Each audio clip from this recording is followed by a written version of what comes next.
Hello. तो कैसे हैं आप लोग?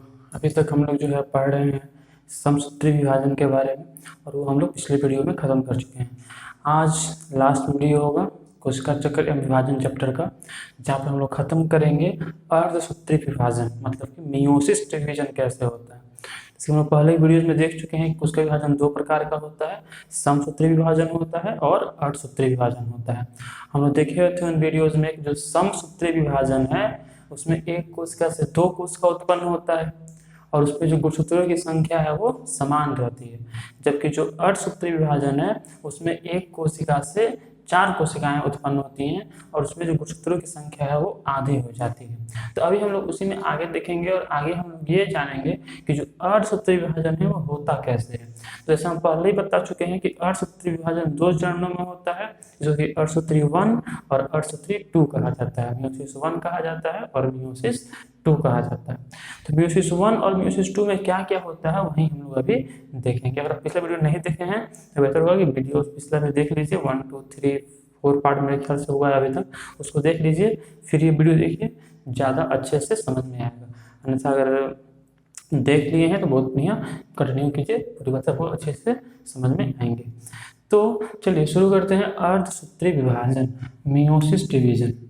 ठीक है, अर्धसूत्री विभाजन जिसको कि कहते हैं मियोसिस डिवीजन। ठीक है, तो इसका हालांकि बेसिक बात हम पहले की वीडियो में बता चुके हैं। ठीक है, पार्ट 2 या फिर पार्ट 3 में हम बतलाए थे बेसिक बात इसके बारे में, जहाँ की बतलाए हुए थे कि इसमें एक कोशिका से चार कोशिका उत्पन्न होता है और ये दो चरणों में होता है। और जो दो चरण होता है उसको क्या कहा जाता है? उसको कहा जाता है अर्धसूत्री, अर्धसूत्री फर्स्ट, या फिर इसको हम कह सकते हैं मियोसिस फर्स्ट, और एक को कहा जाता है अर्धसूत्री सेकंड, या इसको हम कह सकते हैं मियोसिस सेकंड। बेसिक बात हम बता चुके हैं पिछले वीडियोस में, अगर आप नहीं देखें जाकर वीडियो देख लीजिए। बेसिक बात कुछ नहीं, अभी जो हम बात बतलाए थे उसी को यहाँ विस्तार से बताएंगे। ठीक है, मतलब कि जो अर्धसूत्री विभाजन है दो चरणों में होता है, अर्धसूत्री 1 और अर्धसूत्री 2। तो थोड़ा बहुत बता देते हैं आपको इसमें होता क्या है। देखो क्या होता है कि एक कोशिका होता है, मान लो मानव कोशिका है, तो मानव कोशिका में कितना क्रोमोसोम होगा? 46, है ना? कितना होगा? 23 जोड़ा 46 क्रोमोसोम। तो 46 क्रोमोसोम है, तो पहले इसमें विभाजन होता है और दो कोशिकाएं बनती है, और दोनों में जो क्रोमोसोम होता है वो आधा आधा हो जाता है, 23 23 हो जाता है। ठीक है, उसके बाद फिर इसमें विभाजन होता है प्रत्येक कोशिका में, और फिर प्रत्येक कोशिका से जो है दो दो कोशिकाओं का, प्रत्येक कोशिका से जो है दो दो कोशिकाओं का निर्माण होता है। तो इस तरह से एक कोशिका से कितना कोशिका निर्माण हो गया? चार कोशिका का। इसी को बोलते हैं अर्धसूत्री विभाजन, मियोसिस डिवीजन। इसमें जो पहला चरण है जिसमें क्रोमोसोम आधा हुआ, क्रोमोसोम आधा किसमें हुआ है? पहले चरण में, तो इसको बोलते हैं अर्धसूत्री फर्स्ट। इसको क्या बोलते हैं? अर्धसूत्री फर्स्ट। और जो दूसरा चरण है जिसमें कि आधा नहीं हुआ है, जिसमें 2 से 4 कोशिका बना है, इसको बोलते हैं अर्धसूत्री 2। ठीक है, मियोसिस 2। इसको मियोसिस 1, इसको मियोसिस 2। अभी हम लोग यही मियोसिस 1 और मियोसिस 2 के बारे में विस्तार से देखेंगे। तो जो मियोसिस 1 है और जो मियोसिस 2 है, ये भी माइटोसिस की तरह, मतलब कि समसूत्री विभाजन जो कि हम पिछले वीडियो में पढ़े थे उसके तरह, इसमें भी चार अवस्थाएं होती हैं। ठीक है, कौन कौन? तो एक होगा प्रोफेज फर्स्ट। ठीक है, इस वहां पर होता है ना चार अवस्थाएं, कौन कौन होती हैं? प्रोफेज, मेटाफेज, एनाफेज, टीलोफेज, है ना? पूर्वावस्था, मध्यावस्था, पश्चावस्था और अंत्यावस्था। सेम टू सेम जैसे वहां पर होता है वैसे ही यहाँ पर होता है, बस प्रोफेज फर्स्ट थोड़ा अलग होता है। इसको अगर छोड़ दें तो देखो इसमें भी चार चरण, प्रोफेज 1, मेटाफेज 1, एनाफेज 1, टीलोफेज 1। यहाँ भी चार चरण होगा, प्रोफेज 2, मेटाफेज 2, एनाफेज 2, टीलोफेज 2। सब कुछ सेम होगा समसूत्री की तरह। तो बेहतर होगा कि आप पिछले वीडियो पर देख ही लीजिए, क्योंकि उससे आपको ये एकदम समझ में आ जाएगा, एकदम उसी का कॉपी होगा यहाँ पर, बस ये थोड़ा सा अलग है प्रोफेज 1। ठीक है, इसको तो विस्तार से देखेंगे, बाकी सब कुछ सेम है। तो इसका चार चरण है, एक है प्रोफेज 1, दूसरा है आपको मेटाफेज 1, तीसरा है एनाफेज 1, और चौथा है टेलोफेज 1। तो 4 हुआ, प्रोफेज, मेटाफेज, एनाफेज, टेलोफेज। वैसे ही इसका भी 4 अवस्थाएं हो जाएंगी। कौन कौन? यहाँ हो जाएगा आपको प्रोफेज 2, ठीक है, मेटाफेज 2, एनाफेज 2, बस 2 लग गया यहाँ पे, बाकी सब कुछ सेम ही है, और टेलोफेज 2। मतलब कि जो अर्धसूत्री विभाजन है ये 2 चरणों में होता है, अर्धसूत्री 1 और अर्धसूत्री 2। जो अर्धसूत्री 1 है वो फिर 4 अवस्थाओं में, और जो अर्धसूत्री 2 है वो भी फिर 4 अवस्थाओं में। अब इन चारों को हम लोग देखते हैं क्या होता है। सबसे इसमें महत्वपूर्ण है प्रोफेज 1, ठीक है, प्रोफेज 1। प्रोफेज 1 कब शुरू होगा? G2 के बाद। और पढ़े ना कोशिका चक्र पार्ट 1, उसमें हम पढ़े थे कि G1 फेज होता है, फिर S फेज होता है, फिर G2 फेज होता है, और G2 फेज के बाद शुरू होता है प्रोफेज 1। तो जो प्रोफेज 1 होता है, जो प्रोफेज 1 होता है, इसको फिर बांटा गया है 5 भागों में, ठीक है। प्रोफेज 1 को फिर बांटा गया है कितने भागों में? 5 भागों में। एक को बोलते हैं लेप्टोटीन, एक इसका हिंदी भी एनसीईआरटी में दिया हुआ है, लेकिन इससे जो ही क्वेश्चन आता है, ठीक है, चाहे वो नीट का क्वेश्चन हो चाहे वो बोर्ड का क्वेश्चन हो, तो हिंदी मीडियम में हम बोल रहे हैं तो भी हमेशा इसी शब्द से आता है, कभी भी इसका शुद्ध हिंदी जो है उस नाम से नहीं आता है, इसलिए आपको इसको यही याद रखना है, लेप्टोटीन। तो एक होता है लेप्टोटीन, ठीक है, अंग्रेजी में भी यही होता है लेप्टोटीन। दूसरा होता है जाइगोटीन, दूसरा होता है जाइगोटीन।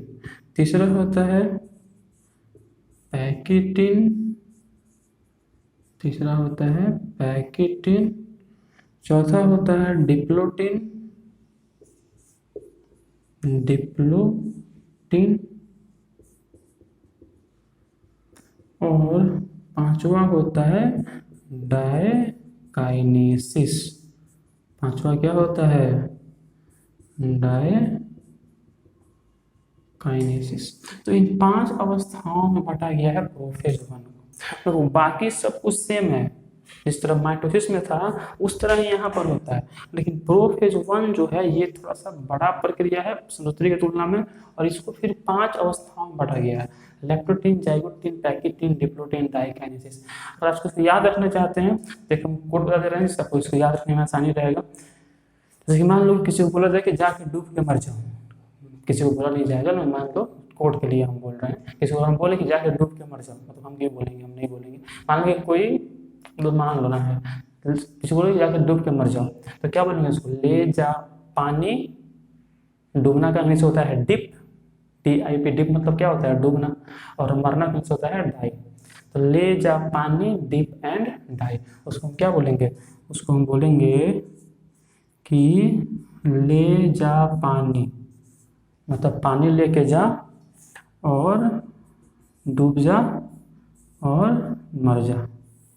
ले जा पानी, डिप एंड डाई, है ना, सही बोलेंगे कि पानी लेकर जाओ और डूब के मर जाओ। तो ले जा पानी, ले से क्या होगा? लेप्टोटीन। ले से क्या होगा? लेप्टोटीन। जा से हो जाएगा जाइगोटीन। पानी से हो जाएगा पैकिटीन। डिप से हो जाएगा डिप्लोटीन। और डाई से हो जाएगा डायकाइनेसिस, ठीक है। तो यही 5 है, leptotene, zygotene, pachytene, diplotene, diakinesis. तो यही 5 जो है प्रोफेज 1 में होता है, इसको याद रख सकते हैं, ले जा पानी, dip and die, leptotene, zygotene, pachytene, diplotene और डायकाइनेसिस। अब हम लोग ये देखते हैं कि 5 में होता क्या क्या है, ठीक है, leptotene, zygotene, pachytene, diplotene, diakinesis, ले जा पानी, इसको भी याद रखिएगा। इन 5 में क्या होता है हम लोग वो देखेंगे, ठीक है। तो बेहतर होगा इसको आप लिख लीजिए, इन सब चीज़ों को, या तो स्क्रीनशॉट ले लीजिए या इसको वीडियो को पॉज करके आप लिख लीजिए, वीडियो को पॉज करके लिख लो या फिर इसका स्क्रीनशॉट ले लो, ठीक है, बाद में लिख लेना, ठीक है। हम इसको मिटा रहे हैं। अब हम देखेंगे इनके बारे में कि ये कैसे होता है, 5 का तरीका क्या क्या होता है। समझ लीजिए कि अर्धसूत्री विभाजन जो होता है, ठीक है, ये 2 चरणों में होता है, अर्धसूत्री 1, अर्धसूत्री 2। जो अर्धसूत्री 1 है ये फिर 4 चरणों में होता है, प्रोफेज 1, मेटाफेज 1, एनाफेज 1 और टेलोफेज 1। प्रोफेज 1 का फिर 5 अवस्था होता है, लैक्टोटिन, जाइगोटिन, पैकेटिन, डिप्लोटिन और डाइकाइनेसिस। और इसको याद रख सकते हैं कोड से, ले जा पानी, डिप एंड डाई, पानी लेकर जाओ और डूब के मर जाओ। अर्धसूत्री विभाजन जो है 2, मियोसिस 2, इसका फिर 4 स्टेज है, प्रोफेज 1, प्रोफेज 2, मेटाफेज 2, एनाफेज 2 और टेलोफेज 2। अब हम लोग इसको देखेंगे। देखो ये सब कुछ नहीं है, ये सब एकदम सिंपल है, जैसे कि सूत्री में था वैसे ही यहाँ भी है, जैसे कि माइटोसिस में था ना वैसे ही यहाँ है, बस ये थोड़ा सा डिफरेंस है, तो ये हम लोग अभी देखेंगे। ठीक है, इसका स्क्रीनशॉट ले लिए, मिटाएं इसको। ठीक है, मिटा रहे। तो अब हम लोग जो प्रोफेज 1 की जो अलग अलग अवस्थाएं हैं उनके बारे में देखेंगे कि कौन कौन अवस्थाएं प्रोफेज 1 में होती हैं। तो देखिए, अर्धसूत्री 1 का प्रोफेज फर्स्ट, इसमें पहले बात क्या था, लैक्टोटिन। तो लैक्टोटिन में क्या होता है, इसमें क्या होगा कि जो कोशिका है, कोशिका के अंदर क्या है, केंद्र, और इसके अंदर क्या होता है, क्रोमेटिन, है ना। तो जो क्रोमेटिन है वो सज के गुणसूत्र का निर्माण करता है। कुछ प्रोटीन्स की मदद से ये जो क्रोमेटिन है ये सज जाता है और मतलब इसका पैकेजिंग हो जाता है और ये कैसे गुणसूत्र के रूप में दिखाई देता है। ठीक है, गुणसूत्र के रूप में। तो ये हो गया आपको लैक्टोटिन। ठीक है, उससे हम पिछले वीडियो में बताए हुए थे कि क्रोमोसोम जो है गुणसूत्र, जो कि हम देखते हैं कि 23 जोड़ा होता है, 46, तो हमेशा नहीं होता है, वो केवल और केवल जब कोशिका विभाजन होने वाला रहता है तभी होता है, अन्यथा वो ऐसे धागे की तरह होता है जिसको बोलते हैं क्रोमेटिन। तो इसमें जो है लैक्टोटिन अवस्था में जो क्रोमेटिन है उससे क्या बन गया, गुणसूत्र बन गया। उसके बाद आता है जाइगोटिन। ठीक है, जाइगोटिन जो है इसमें क्या होगा कि जो हमें पता है ना कि क्रोमोसोम जोड़े में होता है, 23 जोड़ा है ना, मतलब 2 क्रोमोसोम ऐसे जोड़े में होते हैं। मान लो ये एक क्रोमोसोम एक जोड़ा में है, तो जो ये क्रोमोसोम जोड़ा में है इनको कहा जाता है समजात गुणसूत्र, होमोलोगस क्रोमोसोम। तो इसमें क्या होता है कि गुणसूत्रों के बीच में आकर्षण शुरू होता है, गुणसूत्र जो है वो पास पास आना शुरू कर जाते हैं। मतलब ये मान लीजिए गुणसूत्र हो गए, तो ये गुणसूत्र जो है ये पास पास आना, ठीक है, पास पास आना ये शुरू कर जाते हैं। तो ये होता है आपको, मान लो ये केंद्रक हो गया, तो जो गुणसूत्र हैं उनमें आकर्षण शुरू हो जाता है और गुणसूत्र जो है वो एक पास आना शुरू हो जाते हैं। तो ये हो गया आपको जाइगोटिन। उसके बाद होता है पैकिटिन। ठीक है, पैकिटिन में क्या होगा कि इनमें आकर्षण बहुत ज़्यादा हो जाएगा और ये आपस में लिपट जाएंगे। ठीक है, ये हालांकि इसमें जो आपको पढ़ना है वो विस्तार से पढ़ना है क्लास 12 में। और इस पर थोड़ा सा देख लीजिए पैकिटिन में क्या हो रहा है कि जो ये समजात गुणसूत्र है इनको क्या कहते हैं, समजात गुणसूत्र। जो गुणसूत्र ऐसे जोड़े में होते हैं, ऐसे जोड़े में जो गुणसूत्र होते हैं इनको कहा जाता है समजात गुणसूत्र। ठीक है, अंग्रेजी में कहा जाता है होमोलोगस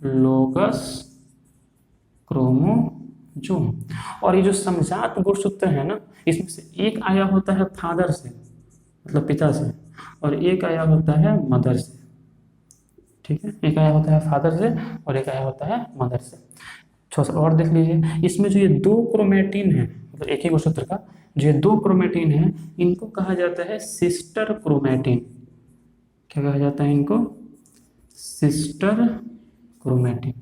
तो जो ये 2 गुणसूत्र हैं इनके जो क्रोमेटिन है इनको क्या कहेंगे, नॉन सिस्टर क्रोमेटिन। क्या कहेंगे इसको, नॉन सिस्टर क्रोमेटिन। ये जो क्रोमेटिन फल होता है, तो एक ही गुणसूत्र के जो 2 क्रोमेटिन है उन्हें कहा जाता है सिस्टर क्रोमेटिन, और 2 अलग अलग गुणसूत्र के जो क्रोमेटिन है इनको कहा जाता है नॉन सिस्टर क्रोमेटिन। ये दोनों हो गए सिस्टर क्रोमेटिन और ये दोनों हो गए नॉन सिस्टर क्रोमेटिन। तो जो पैकिटिन होता है, पैकिटिन में क्या होता है कि पैकिटिन में जो है ये आपस में बहुत ज़्यादा आकर्षित हो गए हैं और इनका फिर क्या हो जाता है कि आपस में ये लिपट जाते हैं, ऐसे एकदम आपस में एकदम ऐसे लिपट जाते हैं।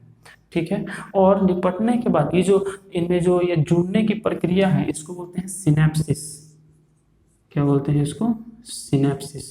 सिनेप्सिस क्या है? तो क्रोमोसोम का आपस में लिपटने की प्रक्रिया, सिनेप्सिस। उसके बाद जो ये जो बना ये इसको बोलते हैं सिनेप्टिनोमल कॉम्प्लेक्स। इसको बोलते हैं सिनेप्टोनिमल कॉम्प्लेक्स। ठीक है। उसके बाद फिर क्या होगा कि पैकेटिन में जो है इनके बीच में होगा क्रॉसिंग ओवर, मतलब जीन विनिमय। ठीक है। जीन विनिमय में क्या होता है कि गुणसूत्र टूट जाता है और टूट के एक दूसरे से जो है आदान प्रदान हो जाता है। मतलब कि क्या होगा कि मान लो ये एक गुणसूत्र था, ठीक है, और ये दूसरा था होमोलोगस क्रोमोसोम। बोलते जो होमोलोगस क्रोमोसोम है एक आया होता है फादर से, एक आया होता है किससे? मदर से। तो मान लो ये आया है फादर से, ठीक है, और ये आया है मदर से। तो अब क्या होगा कि जाइगोटिन होगा तो इनके बीच में क्या होगा? आकर्षण होगा और पैकेटिन आते आते अब उसमें लिपट जाएंगे। लिपटने के बाद मतलब मान लो कि पैकेटिन आते आते ये आपस में ऐसे लिपट गए, ठीक है। लिपटने के बाद अब क्या होगा कि इनके बीच डीएनए के खंडों का आदान प्रदान होगा। मतलब कि इसका डीएनए कुछ टूट के इसमें चल जाएगा, इसका डीएनए कुछ टूट के इसमें आ जाएगा। इस प्रक्रिया को बोलते हैं जीन विनिमय, जिसके बारे में आपको विस्तार से पढ़ना है 12th क्लास में। ठीक है, क्रॉसिंग ओवर। ठीक है, ये बोल सकते हैं कि यहाँ मतलब कि पुनर्योजन होता है, रिकॉम्बिनेशन होता है। इसका कुछ भाग टूट के इसमें जुड़ गया, इसका कुछ भाग टूट के इसमें जुड़ गया, इसको बोलते हैं पुनर्योजन, रिकॉम्बिनेशन, जो कि रिकॉम्बिनेज एंजाइम के हेल्प से होता है। किस एंजाइम के हेल्प से होता है? रिकॉम्बिनेज। तो रिकॉम्बिनेज एंजाइम के हेल्प से यहाँ पर होता है रिकॉम्बिनेशन, मतलब कि पुनर्योगज। और वो होने के बाद फिर इनके बीच डीएनए का आदान प्रदान हो गया, तब होता है डिप्लोटिंग। ठीक है, मतलब कि ये क्वेश्चन खूब आता है 12th बोर्ड में कि जीन विनिमय किस प्रवस्था में होता है? तो क्या बोलोगे? पैकेटिन में होता है। जीन विनिमय क्या है? तो समजात गुणसूत्रों के, लिख लीजिए इसको बोल रहा है, वीडियो को पॉज लिखते रहिए कि जीन विनिमय क्या है। समजात गुणसूत्रों के नॉन सिस्टर क्रोमैटिन के मध्य डीएनए के खंडों का आदान प्रदान जीन विनिमय कहलाता है।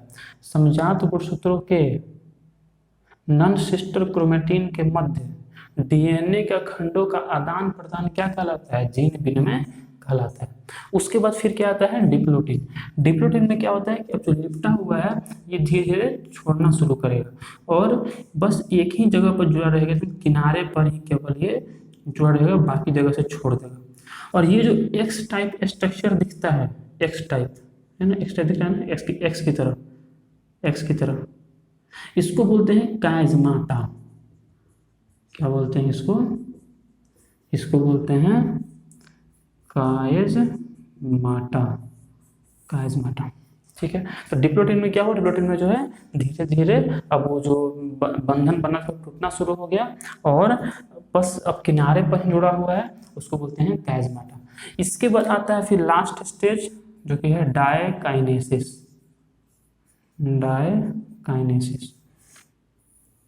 इसमें फिर क्या होगा? इसमें फिर ये होगा कि पूरी तरह से अलग हो जाएगा। ठीक है, और जब ये अलग हो जाएगा तो क्या होगा?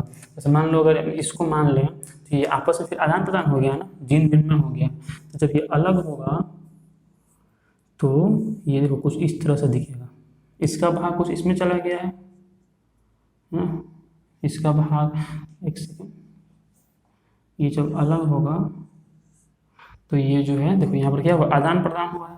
तो ये भाग कुछ इसमें चला आया है, ये भाग कुछ इसमें चला आया है। मान लो केवल यही आदान प्रदान हुआ है, लेकिन पूरे डीएनए में होता है। ठीक है, और ये कुछ ऐसा रह गया, मतलब यहाँ से ये चला गया, यहाँ से ये इसमें से इसमें चला आया, ये हो गया आपको डायकाइनेसिस। तो डायकाइनेसिस में क्या हुआ? थोड़ा सा अलग अलग हुआ है, जो भी इनमें कॉम्बिनेशन हुआ था वो अलग हो गया। इसके अलावा क्या होगा? जो केंद्रक झिल्ली है वो गायब हो जाएगा। डायकाइनेसिस में क्या होगा कि जो केंद्रक झिल्ली है, केंद्रक झिल्ली, ये क्या हो जाएगा? गायब हो जाएगा।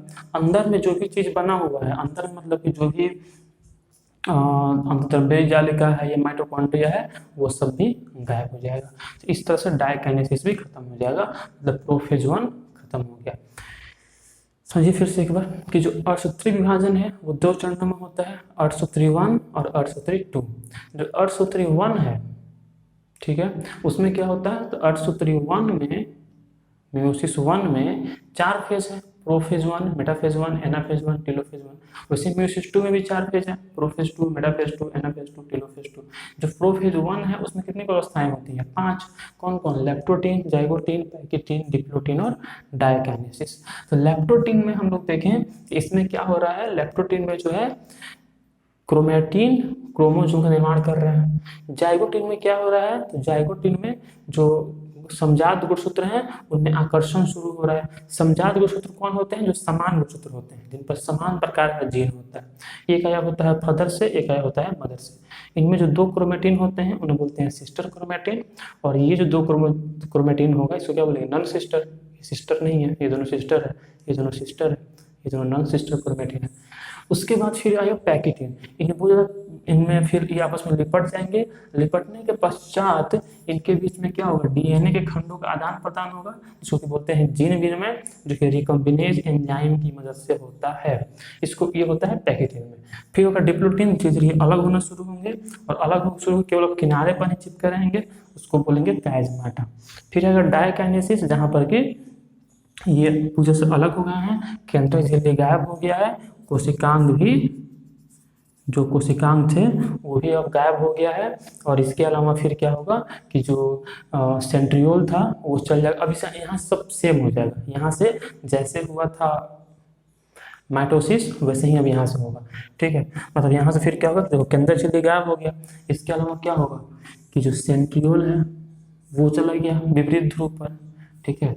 और जो समजात गुणसूत्र हैं अभी भी मतलब कि पास पास ही हैं, है ना, मतलब कि अलग हो गए हैं लेकिन फिर भी पास पास हैं। तो जो ये पास पास हैं इनसे फिर यहाँ से निकलेगा और ये जाकर जिससे जुड़ेगा स्पिंडल फाइबर, ठीक है। तो ये आपको प्रोफेज 1 खत्म होगा, यहाँ पर प्रोफेज 1 खत्म होगा। अब यहाँ से आपको पता है क्या होगा, ये ऐसे खींचेगा तो मेटाफेज 1 आ जाएगा, आकर यहाँ सज जाएगा। तो हम लोग अब बात करेंगे नेक्स्ट वीडियो में, ठीक है। इस वीडियो को यहीं खत्म किया जाता है, क्योंकि इसमें से भी अगर आप पहली बार पढ़ें तो आपको बहुत सी चीज़ें इसमें मिल गई होंगी, ठीक है, नई चीज़ें। तो उसको जाकर नोट्स बनाइए, और कोई भी अगर डाउट रह गया इसको एक बार और देख लो, ठीक है, या इसके स्क्रीनशॉट ले लीजिए। और इसमें कोई भी अगर डाउट रह गया है तो उसको ज़रूर से ज़रूर लिख दीजिए नोट कमेंट में, उसको जो हम जवाब दे देंगे।